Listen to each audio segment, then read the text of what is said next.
hey, it's that guy. What's his name again? You know, he was in Gremlins. Oh, yeah, the guy from War of the Satellites. You remember? Yeah, of course, War of the Satellites. Also, I used to watch it on the $1 Million Movie every week in the 60s. The Burbs, Twilight Zone the movie, Looney Tunes Back in Action. So really anything that Joe Dante made. It's on the tip of your tongue, yeah. right? Oh, After Hours. He was in After Hours. That's right. You know who I'm talking about, the bartender. Yeah, Jonathan Hayes. No, not Jonathan Hayes. We're talking about Dick Miller. Of course, Dick Miller. The actor that every young cinephile eventually goes, hey, that guy, I like him. Yeah, best known, in addition for all those Joe Dante movies, for being one of Roger Corman's muses in the 1950s. A guy who was in movie after movie, and Roger Corman had a sizable rep company that he kept returning to over and over again because they were cheap. That's right. They would do the work, and they wouldn't complain too much, and they'd show up when he asked them to, in probably the shitty accommodations that he would get for them. And Dick Miller was one of those guys. And I think the consensus favorite. Yes. Right? He's the one everybody likes. Yeah, everybody likes Dick. Have you ever met somebody who's like some contrarian who went something like, I hate Dick Miller. I don't get why people like him. No way. I mean, if people know who Dick Miller is, if they know him enough to identify him, surely they like Dick Miller. They have to, right? But why do they like him?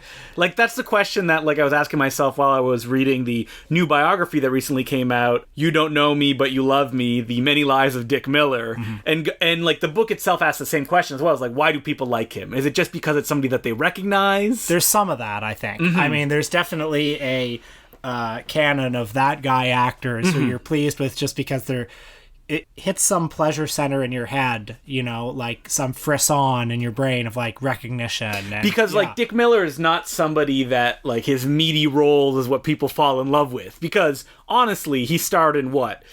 If we'll be very generous, 3 things: War of the Satellites, Rock All Night, and A Bucket of Blood, his most famous film. But I think A Bucket of Blood is the one that I think that has made a lot of Dick Miller fans. Do you think so? Because I didn't see A Bucket of Blood until way after I had said, man, I like Dick Miller. Oh, that's interesting, because A Bucket of Blood was, for me, one of those movies that kind of got me interested in movies like this when I was an early teenager. Yeah, I didn't see it probably until my college years. I think I finally sat down and watched it. Interesting. So, well, A Bucket of Blood...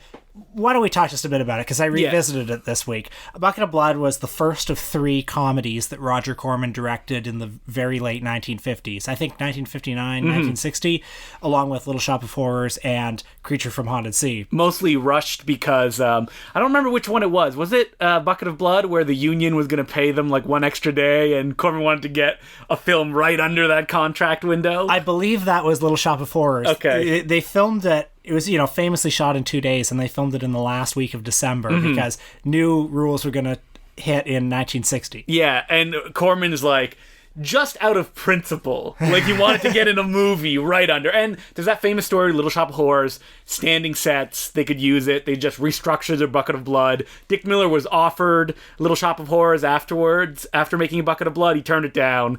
Anyway, but let's talk about A Bucket of Blood, which came out first. And I believe A Bucket of Blood exists because it was shot on standing sets at the Chaplin studio. Yes, it was. Right. There was something else, some rock and roll picture I believe they made. It was a coffee house, and as I learned in the Dick Miller biography, there was a whole genre of beatnik exploitation movies, most of which didn't really have a lot to do with beatnik culture. No, it's the idea of what beatnik culture is. Hey, daddy-o! Yeah, they were just juvenile delinquent movies, Yes. really. So one of the reasons A Bucket of Blood is so fondly remembered is because it's the one that I think comes closest to creating that beatnik atmosphere, or what we would like to think was the beatnik atmosphere. Just a bunch of artists hanging around, clickety-clacking in their fingers.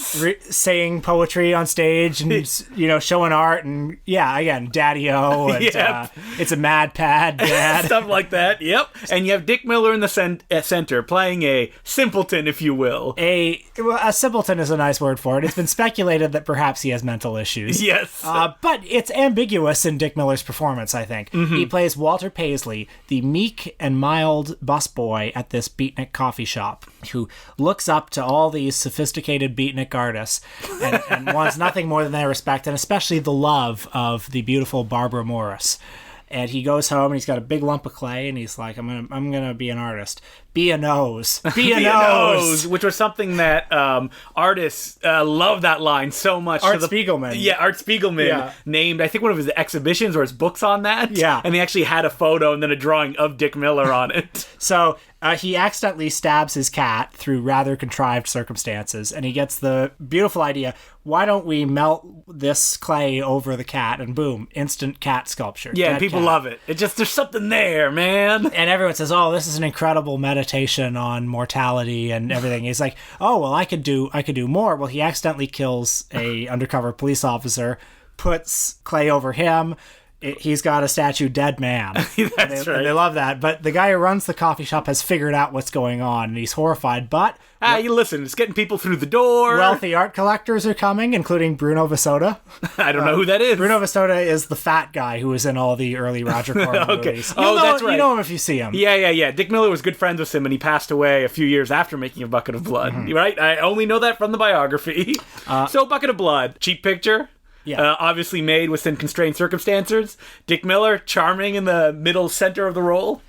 I was a bit disappointed when we revisited Little Shop of Horrors for this podcast, the Corman one, and I was sort of bracing myself to be similarly disappointed by A Bucket of Blood. Did you not see it when Dick Miller came to... I did. That's Yeah. the last time I saw it. Dick Miller came to Toronto a few years ago, and There's a photo with me, and it looks like he's on the doors of death.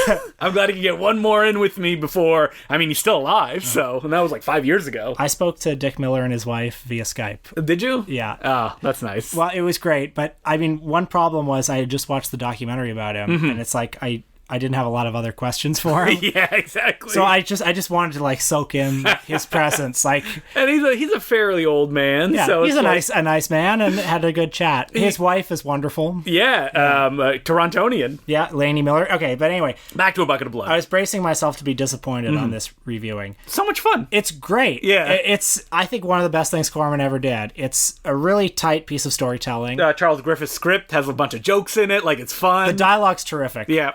It's well directed by Corman. He establishes the space. There are two sets, basically. Yeah, apartment and the coffee shop. Yeah, and he establishes the space and the dynamics, and he lays out all the visual information very well. But Dick Miller is, I think, amazing in this movie because he's nerdy and a bit Jerry Lewis-y at the start, and then he gets increasingly crazy as it goes along, and you buy it. Yeah. And you buy that he was actually crazy the whole time, and like one of the reasons why this movie is so good is because it's a horror comedy where the horror and the comedy bleed into each other, and that is, I think, very true of Well, his yeah, performance. it's the classic thing, like the horror is never a joke because it's actually real and people are dying, but it's still funny about what's going on and the attitudes and the reactions to this horror that's happening. And you underestimate Dick Miller so much in the early going that when he actually turns into a homicidal killer, he's genuinely, I think, quite frightening. And you don't want him to turn into a homicidal killer because you kind of feel bad for him up until that point. So you're kind of Yeah. with him with the cat, and you're like, well, I hope he doesn't go to the next step. And then when it happens, you're like, wait, who am I supposed to follow? Because I like this guy, but this bad stuff is happening. And also his final rejection at the end. Don't you feel it? It's sad, even though he's murdered a couple people by that point. Yeah, because you can identify with it. Yeah. Well, not me. Not me. Either. Yeah, no. Both a ladies' man through and through. Yeah. So, like something like A Bucket of Blood, you would assume that Corman saw that Dick Miller could carry a picture, and at this point, Dick Miller had done a bunch of stuff for Corman. Famously, his first role on Apache Women, he played the bad guys and the good guys in the same picture.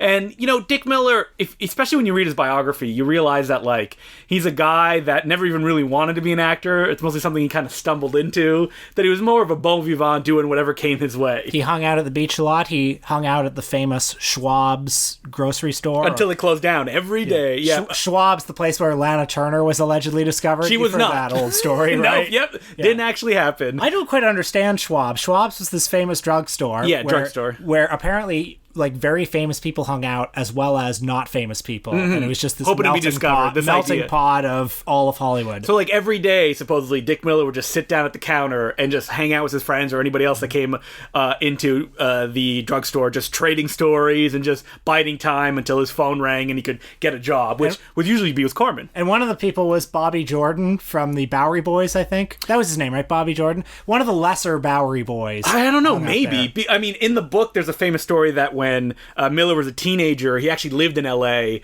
and there was an East Side kid. I don't remember which one Okay, it is. this is who I'm thinking of. Was it Yeah. at Schwab's or not? No, it was Oh, when he was okay. like a teenager, when he was 12 years old, and he hated him so much because the kid had such like a huge ego that Dick Miller punched him in the face at one point. I'm one of the lesser Bowery Boys. He would later go on and die of alcoholism at, I think, 41 years old. That's sad.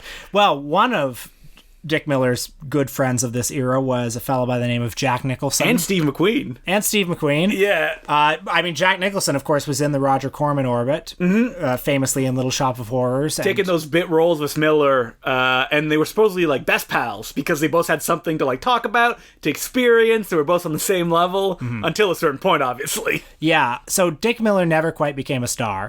He never became a star. He never at all became a star.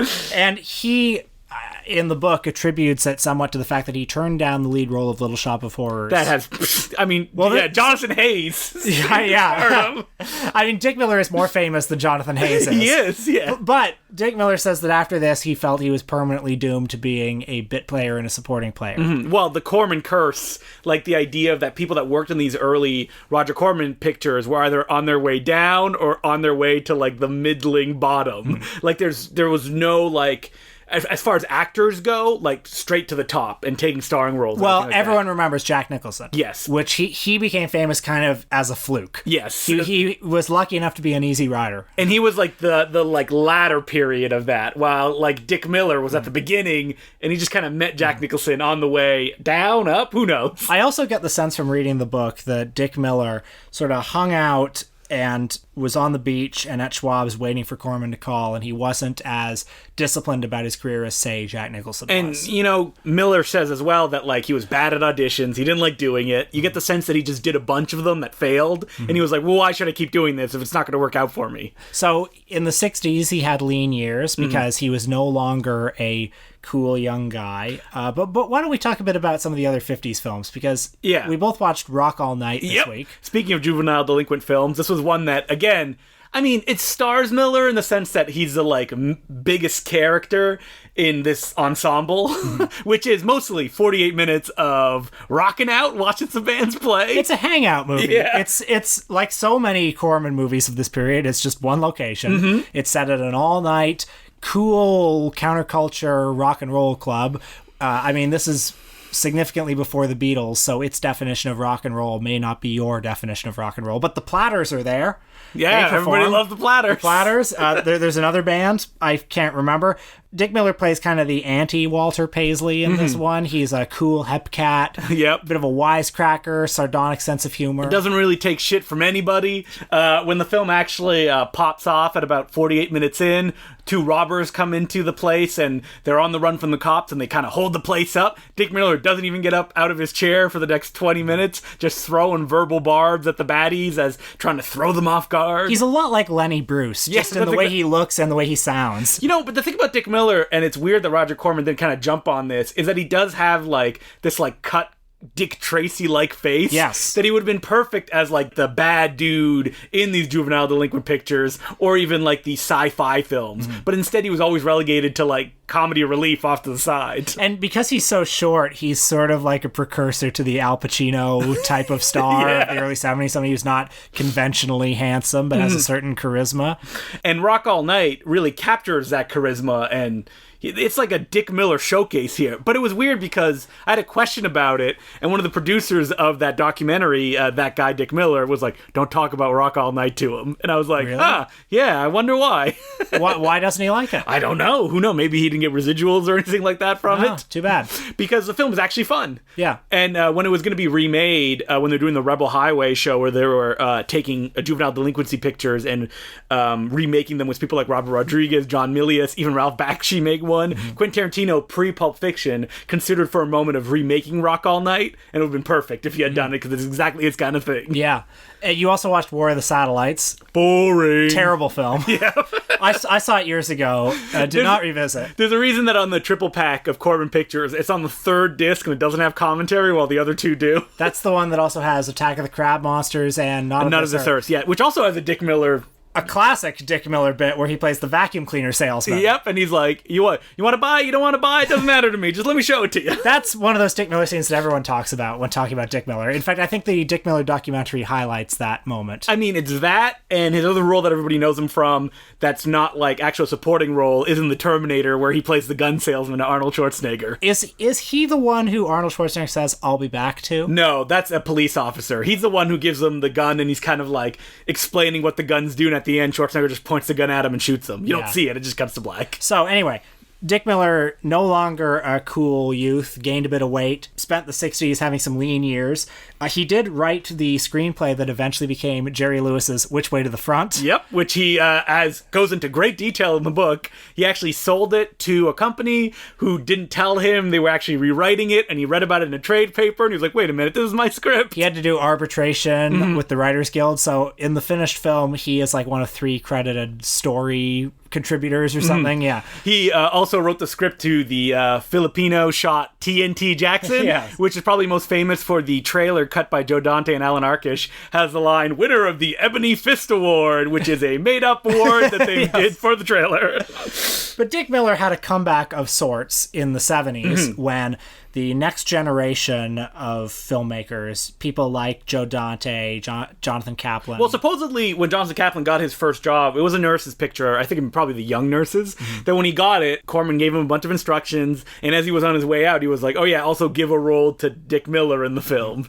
And then it became kind of like the lucky charm of all these people to put him in their pictures. And they all remembered him from movies like Little Shop of Horrors that were on TV a lot, because they were cheap. Yeah, or they were in public domain, Yes. because Corman, when he produced his own films, didn't think there would be any life after the theater, so he didn't even bother registering them or anything like that. So by the 70s, no longer the swinging hep cat, Dick Miller had grown into this kind of gruff-voiced... Blue-collar barman. Yeah.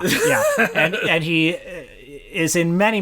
Most famously, I think, Gremlins and Gremlins 2, The New Batch. Yep, that's right. And Gremlins 2 is a movie where he has a lot of screen time, relatively speaking. Yeah, he's involved in the story, actually. And I love that. I love that there was like a big, gigantic studio production, like filmed in Rockefeller Plaza, Warner Brothers, and Dick Miller is up there on the screen. So there's a story that goes that when they gave it to Joe Dante, he could do whatever he wanted, and that was his like requisite to make Gremlins 2. Is they couldn't crack it, so they're like, Joe Dante, come back in here, and he's like, I'll do it, but you guys can't say anything and I can do whatever I want. They're like, sure, fine. And that's why Dick Miller has such a big role. I mean, like, Dick Miller is in Spielberg's 1941. He plays, like, the enemy of one of the main kids in it.